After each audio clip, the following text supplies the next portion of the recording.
Hello, and thank you to every one of you for joining today's emergency ACLU Town Hall. I'm Becky Edwards, Chief Communications Officer at the ACLU, and I'll be moderating today's Town Hall. As we feared, on Friday, April 7th, a federal judge entered an order blocking the Food and Drug Administration's approval of mifepristone, an exceedingly safe medication that has been used by millions of people for abortion and miscarriage care. And late last night, the appeals court issued a ruling that flouts law and science and as much as, if not more than Friday's order. Our press release today said it all. Don't be fooled. This ruling is a loss, both for the people who need abortion care and for all Americans who may need access to critical life-saving drugs. Over the next 30 minutes, we will discuss what the decision means for abortion access, how the ACLU is fighting back, and what you, our supporters, can do to help. For today's discussion, I've asked two of my incredible colleagues to join me. Jen and JJ sit in the ACLU's legal and political advocacy departments, which are working around the clock right now. Thank you so much to both of you for being here and for being partners in this fight. We'll do proper introductions shortly. Let's dive right into our first segment. I'm going to bring our legal expert, Jen Dalvin, to walk us through what's happening in this case and what it could mean for abortion access in this country. Jen is the director of the ACLU's Reproductive Freedom Project. Welcome, Jen, and thank you, Jen, for being here. Thank you so much, Becky, for having me and for bringing us all together. This case is an unprecedented challenge to a drug, mifepristone, that was approved by the FDA decades ago for abortion care. Since that time, it's been used by more than 5 million people in the US alone to safely and effectively end an early pregnancy or to treat a miscarriage. And over 100 studies show that it is safe and effective. It's safer than Tylenol or Viagra. Now, as folks know, when the Supreme Court overturned Roe v. Wade, they unfortunately allowed states to ban abortion. But anti-abortion extremists were never going to stop there, and this case is the next step in their plan to ban abortion nationwide. Today, mifepristone is used in more than half of abortions in this country, so abortion opponents went after it next, and they filed this lawsuit challenging the decades-old FDA approval. The lawsuit seeks to take mifepristone off the shelves nationwide, even where abortion is legal and protected. Now, the anti-abortion extremists, they knew they couldn't succeed in front of a fair jurist. So they created a totally new organization in Amarillo, Texas, just to get before this one particular judge, Matthew Kacsmaryk, who's well known for his anti-abortion, anti-immigrant, anti-LGBT views. In fact, this judge has gone so far to say and question whether states have the ability to ban birth control. So he was a really terrible, terrible choice for us and why they handpicked him. This sounds like a recipe for disaster. Can you explain what happened in the lower court? Absolutely. You know, unfortunately, Judge Kacsmaryk did exactly what the anti-abortion extremists wanted him to do. He issued a decision that's as unprincipled as it is unprecedented. Yet it's so lacking in legal and scientific merit that it has been criticized across the ideological spectrum. It is so bad illegally that it would be comical if it weren't so incredibly dangerous. And it's dangerous on two fronts. First, if allowed to stand, it could upend abortion access in every state in the nation, even where abortion is legal and protected. And that's on top of the crisis we're already facing because the Supreme Court overturned Roe v. Wade, and now 13 states have already banned abortion. Clinics are struggling to meet the needs of their patients, and the effects of taking mifepristone off the market would fall most heavily on people of color, young people, people with limited means, and people in rural areas. It would also exacerbate the maternal health crisis, particularly for Black women in this country. And Jen, you mentioned that it's dangerous on another front. What's that? That's exactly right. As monumental as the effects will be for abortion and miscarriage care, it's actually far, far broader than that. And here's why. The decision radically altered the FDA process for approving drugs, making it far more difficult for a drug to get to market. And this, industry experts far and wide have said will stifle innovation and make it harder for Americans to get critical life-saving drugs. And that's not even all of it. If the decision is allowed to stand, it's an invitation to fringe groups to just go find yourself a politically aligned judge and ask him or her to take the drug that you don't like, whether it's a drug or a medication or a vaccine, take it off the market. That prospect should frighten all Americans. So what's the current status? I mean, it seems to be changing minute by minute in the middle of the night now that the Fifth Circuit has ruled, and what happens next? Yeah, you're exactly right. There was actually a midnight ruling last night, and it was a huge loss, both for abortion access and for access to other critical medications. The media is a little all over the place on this, but don't be fooled, as you said before. The Fifth Circuit's decision flouts the law and the science just as much as the original order did. Instead of showing any deference to the medical expertise at the FDA or the 100 studies that show how safe and effective it is, the Fifth Circuit chose to literally rely on a few anecdotes and blog posts from anti-abortion extremists. I've never seen anything quite like it, frankly. It was really astonishing. Because it's so completely unprecedented and unmoored, there are a lot of unanswered questions. We're working diligently with our partners to figure out exactly what it means for doctors who are trying to provide the best care possible for their patients who need abortion care and miscarriage care. But what I can say is this: if it isn't blocked, it will cause massive chaos and wreak havoc on access to abortion and miscarriage care come Saturday. Now, I was glad to see that the Justice Department announced that it will seek emergency relief from the Supreme Court. But make no mistake about it, unless the Supreme Court steps in, this decision will prevent many people from getting abortion care and force them to continue pregnancies against their will. But if our opponents think we're giving up and we're going to stand by as they jeopardize Americans' health and safety, they should think again. As JJ is going to tell us, we will use every tool at our disposal until everyone can access the health care that they need.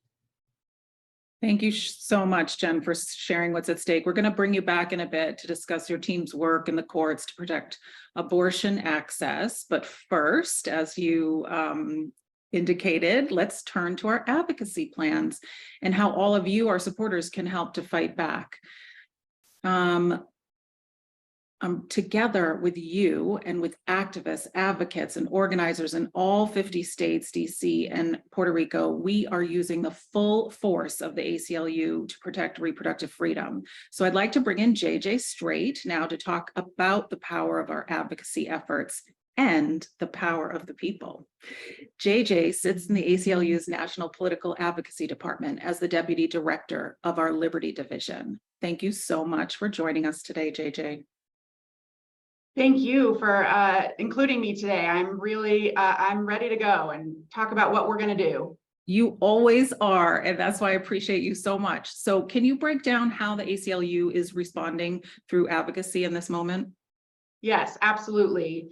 You know, I'm going to lay it out plain. We need to create a world where all people are guaranteed freedom and bodily autonomy. And to do that, y'all, we're going to have to shift the power from the courts through our blatantly ignoring our basic rights and well-established decades-long science and shift it to the people.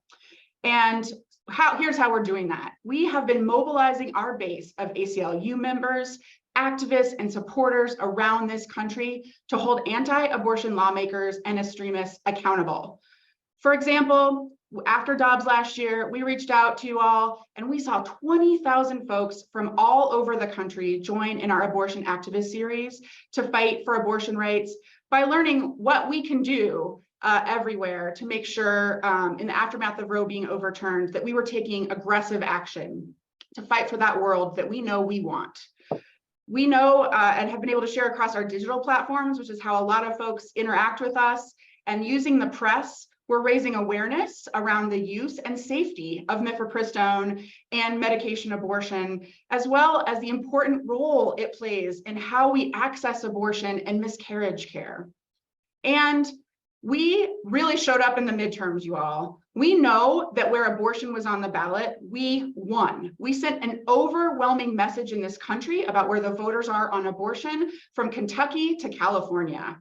And in addition, a lot of you might have seen last week's Wisconsin State Supreme Court race, which normally is something that probably goes by in a month like April. But what happened? The candidate that supported abortion rights in Wisconsin and was there to overturn that law won overwhelmingly by 11 points in Wisconsin. We know that when abortion is on the ballot, voters show up to the ballot and defend access and demand it from their elected officials. You know, JJ, what strikes me as you're talking is how much we have to keep a sustained effort, you know, and we need our supporters. So including everyone on this town hall with us. So can you tell us how our supporters can play a part in this fight? Yes, absolutely. You couldn't have said it better. This isn't like a one moment, we do one or two things. This is a sustained fight. And every one of you in this town hall and all of your friends are essential partners in this fight for medication abortion. And again, like I keep saying, the world that we want, one where we have bodily autonomy. It's crucial that folks get involved however you can, because it's 1 + 1 + 1 + 1 that's going to make the difference. And really, especially in this moment. So we actually have an amazing initial call to action. Some of you probably have already signed it. If you have, please go in and send it to 5 of your friends. We are petitioning to the Supreme Court to keep mifepristone on the shelves. You can add your name to our petition by going to aclu.org/MIFI-access. Again, that is aclu.org /MIFI, which is MIFE access. You can add your name, and we're going to deliver that clear message from us and our partners across the country to the Supreme Court that we want to see this reversed. You can also join us. There are actions across the country and an anchor event this Saturday in DC. You can find those events at Planned Parenthood events page or Bands Off Our Bodies event page. That's a place where you can come together and stand up in this particular moment. And I want to be clear, again, this is a moment, but a national fix right now, either in the courts or at the Congress we have, isn't going to come immediately. And so I'm asking all of you to join with us and really think about how we shift our mindset to move beyond election cycle to election cycle, individual issues, or a win-loss mindset. We need to be in this for the long haul, and we need to take a longer-term power-building approach to our work. And here's what I know: we need everyone for that long haul. And we already, the majority of Americans support abortion access. We keep showing up at elections. We need to find other ways to continue to show up and make sure the folks in power hear from us. And we would not be able to do this urgent work without our donors, especially our Guardians of Liberty, who are our monthly donors. So your ongoing support really allows us to do exactly what we're doing right now, which is act very quickly and have the resources to stay strong for this long haul fight. So to the Guardians of Liberty today on this call, including my brother, shout out, thank you. And, sorry, I just was gonna say, if you're not yet a monthly donor, one of the most powerful things you can also is join today into that and in the months ahead to become that Guardian of Liberty. And to do that, you can go to aclu.org/protect abortion, and you can start that monthly gift today. Thank you. Yeah, so be like JJ's brother and help us. So JJ, you've laid out all the ways that everyone can play an important part here. And that includes business leaders, because I think, you know, we've seen a great response recently, but what would you say to all companies who need to stand up for reproductive freedom, and what can they do?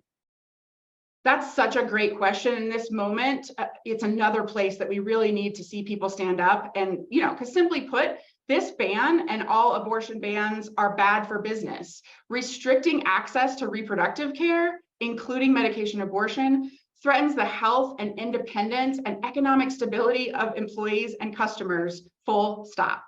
We saw over 400 pharmaceutical leaders speak out about how important mifepristone, about this mifepristone ruling and how it undermines the FDA. As Jen said, this could have devastating implications for the private sector and other sectors and businesses, and their ability, particularly for the pharmaceutical industry, to develop new treatments and therapies. I think we heard it from Vice President Harris. Imagine opening your medicine cabinet right now and think about what could be at risk for any one of us in our own medicine. So we continue to encourage sectors and businesses to really speak up with your business associations and policymakers. You have incredible influence and really to weigh in about how this ruling is going to impact your company and your workforce.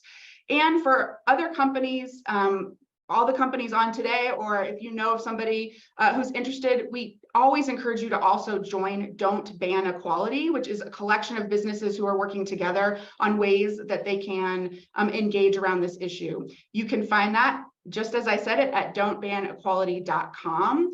And this is a robust network of businesses who are speaking out in support of comprehensive abortion care.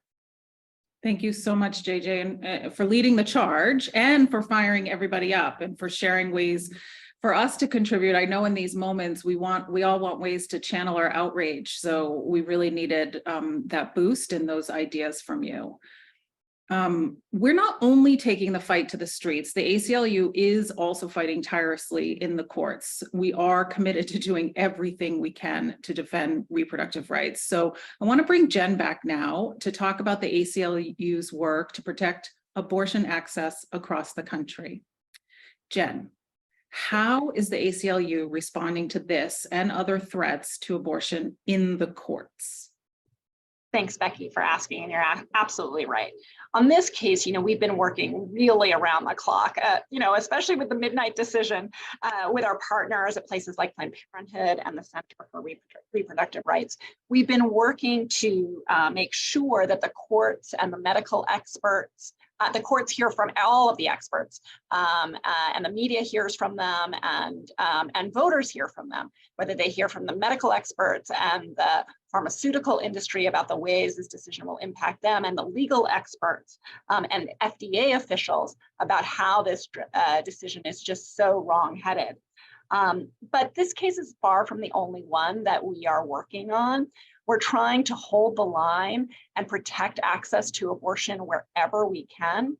Right now, our cases are blocking abortion bans in 5 states: Arizona, Indiana, Iowa, Ohio, Utah, and in Guam. And we're still fighting other bans in Georgia, Florida, Kentucky, West Virginia. And unfortunately, we are facing new threats all the time. For example, just last week, we filed an emergency case in Idaho with Planned Parenthood. We filed that case just days after the Attorney General there issued an outrageous opinion saying that it was illegal to even refer somebody out of state for an abortion. Where possible, we're also seeking not just to defend abortion access, but also to expand it, and particularly around medication abortion.